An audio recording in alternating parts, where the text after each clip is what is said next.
Assalamualaikum warahmatullahi wabarakatuh. Kami dari kelompok 6 akan memaparkan tentang ruang kolaborasi topik 3, pemahaman sebagai capaian belajar UBD. Peserta didik dikatakan telah memahami suatu masalah belajar apabila peserta didik memiliki pengetahuan diri dengan menunjukkan kesadaran metakognitif, memahami gaya pribadi, prasangka, proyeksi, dan kebiasaan pikiran yang membentuk pemahaman peserta didik sendiri, serta mampu menuangkan arti pembelajaran dan pengalaman. Berikan contoh konkret bagaimana peserta didik memiliki pengetahuan diri sesuai dengan tema atau mata pelajaran Anda sebagai bukti mereka telah memahami. Yang pertama, menunjukkan kesadaran metakognitif. Desmita 2010 mengemukakan bahwa metakognitif atau metakognisi adalah sebuah konstruksi psikologi yang kompleks yang meliputi pengetahuan dan kesadaran tentang proses kognisi atau pengetahuan tentang pikiran dan cara kerjanya. Metakognitif merujuk pada kesadaran dan pemahaman seseorang tentang proses berpikirnya sendiri. Bagi siswa, pengetahuan ini sangat penting karena membawa berbagai manfaat dalam proses belajar. Pengajaran pengetahuan metakognitif berguna untuk memfasilitasi perkembangan yang dibutuhkan. Apabila peran metakognitif sudah ditingkatkan dalam diri peserta didik akan mampu menyusun strategi belajar untuk mencapai proses belajar yang bermakna. Contoh kesadaran metakognitif dapat dimanifestasikan selama proses memasak. Peserta didik yang memiliki kesadaran metakognitif yang baik akan secara terus-menerus memantau dan mengevaluasi teknik memasak mereka sendiri. Mereka akan menyadari kapan mereka harus menyesuaikan suhu, waktu, atau teknik memasak tertentu berdasarkan respons yang mereka dapatkan dari makanan yang mereka persiapkan. Yang kedua, memahami gaya pribadi. Pengetahuan metakognitif tentang memahami gaya pribadi mengacu pada kesadaran siswa tentang preferensi, kekuatan, dan kelemahan mereka dalam proses belajar dan praktik memasak.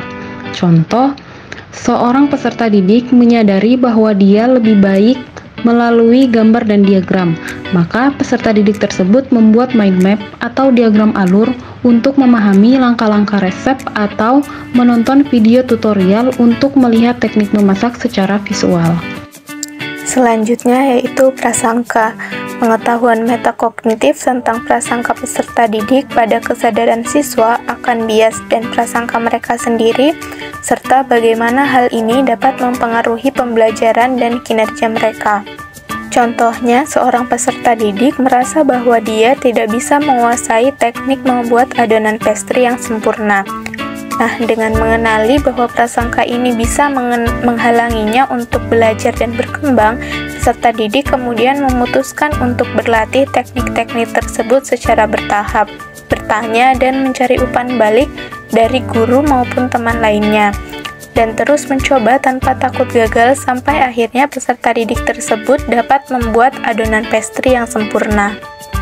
Pemahaman selanjutnya yaitu proyeksi. Pemahaman tentang proyeksi peserta didik merujuk pada kemampuan mereka untuk merencanakan dan memvisualisasikan langkah-langkah yang diperlukan untuk mencapai hasil yang diinginkan. Ini melibatkan kesadaran akan tindakan yang diperlukan sekarang dan dampaknya di masa depan, baik dalam jangka pendek maupun jangka panjang.